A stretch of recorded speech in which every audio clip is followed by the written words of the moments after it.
5 years ago, I moved to San Antonio, just after losing my virginity in a North Park parking garage to a sales clerk that had his eye on me in the fitting room. Exceptional service indeed.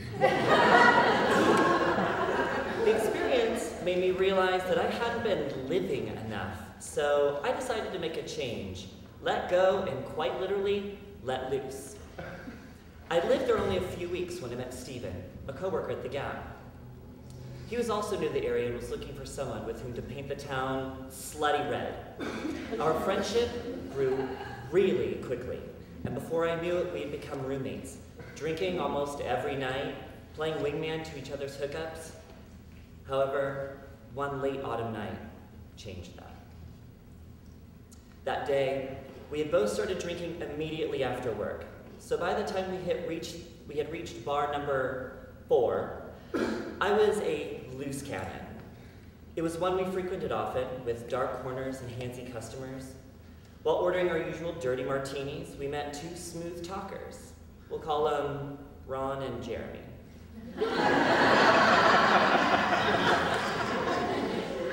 Steven seemed to be hitting it off with Jeremy, so I took the cue and got myself nice and cozy with Ron. He was a giant of a man, 10 years my senior, and twice my size, with shoulders that could have been mistaken for Mount Rushmore. I think at one point I may have asked him if he had presidents on his back. His wide jaw and heavy brow line made him look slightly aggressive, but his warm voice and dark, closely trimmed beard softened his face. When he spoke, he looked straight into my eyes, intimidating me when he would make slight innuendos. If I looked away too long, he'd touch my chin and guide me back into his entrancing dark eyes. A part of me was scared of him, but most of me desired his attention. My skin responded to the slightest of his touches. When I turned from him to order a drink, I'd watch the hairs on my arms stand as he grazed his fingertips on my lower back. At last call, they invited us to an after-party at their place. We accepted. Steven drove, following them into some cookie-cutter neighborhood on the other side of town, and parked in front of some dark house that looked exactly like its neighbors. Jeremy offered us drinks, which we gladly took, guided us into the living room. We dove right into torrential makeout sessions. Jeremy and Steven on one couch, Ron and I on the other. On the outside, it probably looked like 2 tornadoes about to collide. Ron whispered in my ear, "Let's go to my room." Without a pause, he scooped me up from the couch and carried me to his room like a bag of laundry. He tossed me on the bedspread, yanked my pants off as I lay there. The bed was so soft and cold on my skin. The room completely dark. I lay on my stomach as I heard him fumbling with his clothing. He pulled the bedspread down to the floor. The sheets underneath felt crisp and smelled like fresh laundry. He climbed on top of me, straddling my back with his massive weight. When I felt his engorged erection against my leg, I trembled. Think of a coffee thermos, a Coca-Cola bottle, or like a tube of cookie dough. My brain started racing with panic. It was like that feeling you get just before you get on a roller coaster, that adrenaline mixed with fear. Through my breath, I said, "Where's the condom?" He said, "It's okay. I'll take care of it." His hands began callousing at my body as he bathed me in rough kisses. His touch became more and more aggressive and greedy. No longer did I have his warm eyes to look into or his soft touches to keep me aroused, just him pumping his cock against my back and grabbing my arms to hold me still. His heightened aggression scared me. I realized the sooner it was over, the sooner I could leave, so I demanded, "Get the condom." He let out a frustrated grunt and got it. As I inhaled the sheets, I could hear Steven and Jeremy in the living room, talking. In that moment, I realized how badly I didn't want to be in that room with Ron, and how much I wished I wasn't so drunk. But I didn't have time to respond. Without warning or lubricant, Ron plunged inside of me almost fully. It felt like 400 bandages ripped from a hairy arm. I know. I couldn't bury my face in the pillow deep enough to muffle my scream.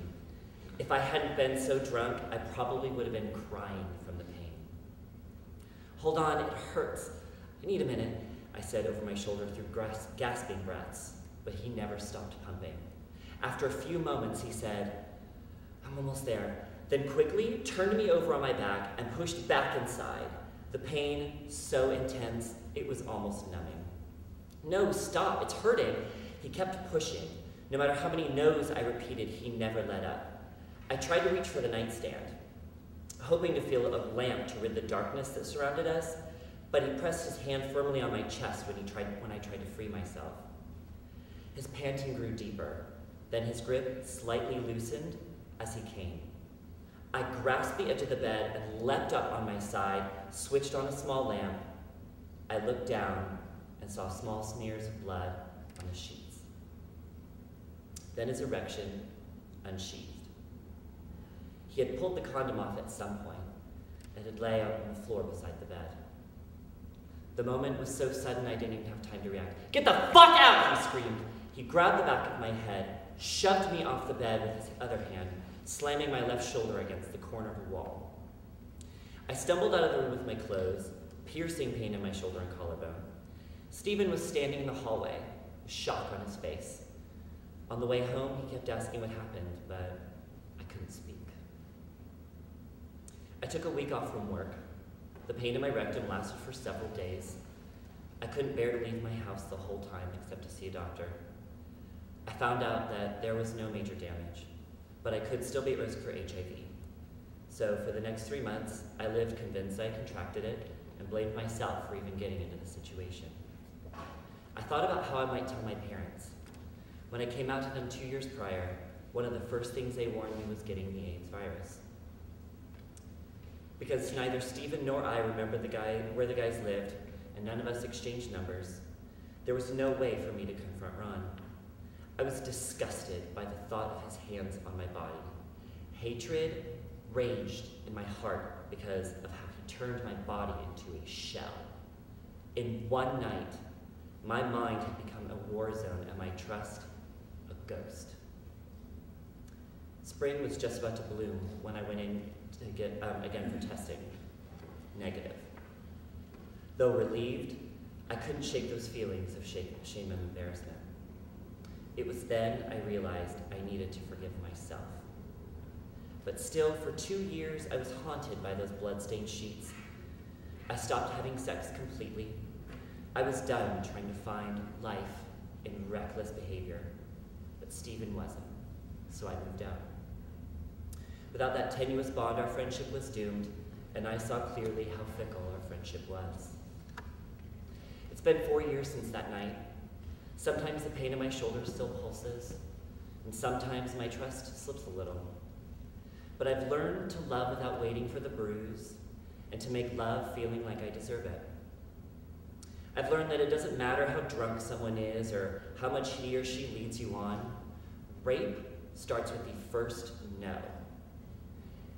It's called a one-night stand because it's only supposed to be a short moment of your life, something you can just walk away from and brag to your friends about. But if it changes you and leaves you with scars, can you still call it a one-night stand?